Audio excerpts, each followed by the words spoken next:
of the heavens. As we observe the realms of our universe in terms of science, it seems to escape the average student that there is a double meaning that manifests itself in a grand divine plan. I am one that has studied the solar zodiac and its 36 decans, and know it is a mapping of the heavens. I believe that Yahweh also has given a second witness known as a lunar zodiac, which consists of the same belt as the solar zodiac, but the lunar zodiac divides it into 28 instead of 12 segments. And these 28 segments are called the mansions of the moon. Astronomy verifies the lunar zodiac that contains the most ancient knowledge of the stars. In the Chinese astronomy, Virgo is the beginning and seems to indicate that the Chinese table came from the antediluvian times, long before the time of Abraham. The mansions of the moon are interconnected like DNA to the solar zodiac story, and can be read in Scandinavia in the writings of Brahma of India, and were also found in the ancient ruins of Mexico. Virgo, being the first, has 3 lunar mansions, which are the desired and the branch of the power of Yahweh, and of the atonement and the fulfillment by sacrifice. Both the solar and lunar zodiac run side by side in a spiral motion, and has shown us and all the angels the magnificence of Yahweh. Now the Milky Way is from 4 to 20 degrees or so in width, and stretches in an oblong shape over the sky from southwest to northeast, cutting the ecliptic and extending entirely around the whole circuit of the heavens in another direction. It is best seen in the months of June to November, and is also known as the galactic two-circle, and is made up of trillions of suns just like ours, which is one of them. Milton refers to this great belt as, quote, a broad and ample road, whose sun is gold, and its pavement stars, as stars to thee appear, a circling zone powdered with stars, unquote. Now the heathen of old said the Milky Way is a path which the gods would use to go straight to the throne, and the Thunderer abode. Now we got 1, the cross and the altar of sacrifice. 2, the Scorpio splits the Milky Way. 3, the eagle is pierced. 4, the swan with a bright cross. And 5, the royal Sephims swaying the specter. And 6, the empire stands. Now these all took place prior to the first coming.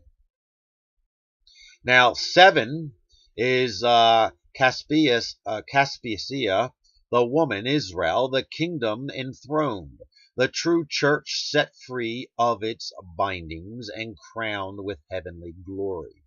8 is Perseus, the breaker, now fully armed with winged. He is the Savior, and he's engaged to make his bride. He is the slayer of Gorgon, that head writhing with matted snakes, and he bears it away in triumph. Now 9, the mighty shepherd ruling the nations with a rod of iron, but holding the spiritual center of the kingdom, his church close to this bosom, and holding the lambs safe in his mighty hand. 10 is Gemini, the union of Christ of Yahweh and his church, the marriage of the Lamb. 11, Orion, the mighty hunter, treading down the serpent under his feet and destroying even death. Now 12 is Argo, the anchored ship of the heroes returned from their perilous expedition to recover the Golden Fleece. Now the ship has securely landed on the home shores with their imperishable treasure secured. Okay, now that the 7th through the 12th is from after the resurrection of Yahweh the Christ from the cross, going into Sheol, kicking the gates of the hell down, and taking back everyone from Adam all the way up to what is it? What do they say there? Yahweh says he tells these Edomites that they bear witness because they are the ones that slew everyone from righteous Abel all the way up to Zacharias.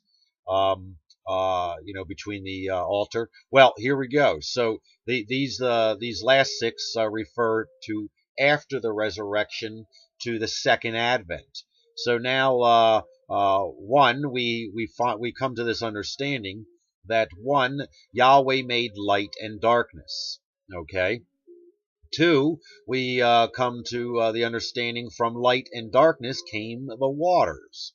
And 3, the making and the order of the angels. Okay. Now remember, these 3 things already took place. Yahweh made light and darkness. That is Adam and Archis. Okay. From light and darkness, or Adam and Archis, came the waters. And from the making and the order of the angels is number 3. Now, number 4 is making or dividing the heavens.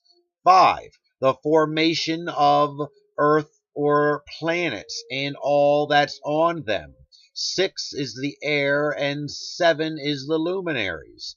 So we have light, meaning Adam, and Archis is darkness, and we got the waters and the 9 orders of the angels. Now the heavens divided and the formation of the planets, the air, the luminaries, and so on. Now, as of now, we have established the making of Yahweh's entire universe, and as it is written, thus the heavens and the earth were finished, and all the host of them.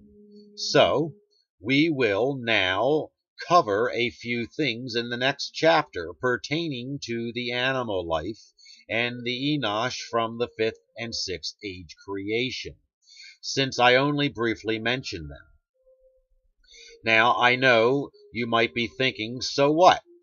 Well, if that's your attitude, then close the book or stop playing this video and go about your day. But if you are like me and care to find the magnificence and the glorious power of Yahweh, then by all means keep reading and listening and watching this video. And with this I pray that you will ask Yahweh that he will give you the strength to continue on in the search for truth. Now, keep this in mind, that knowledge is experience and wisdom is a power. Praise you and be to Yahweh, and we will continue with the next in a little while.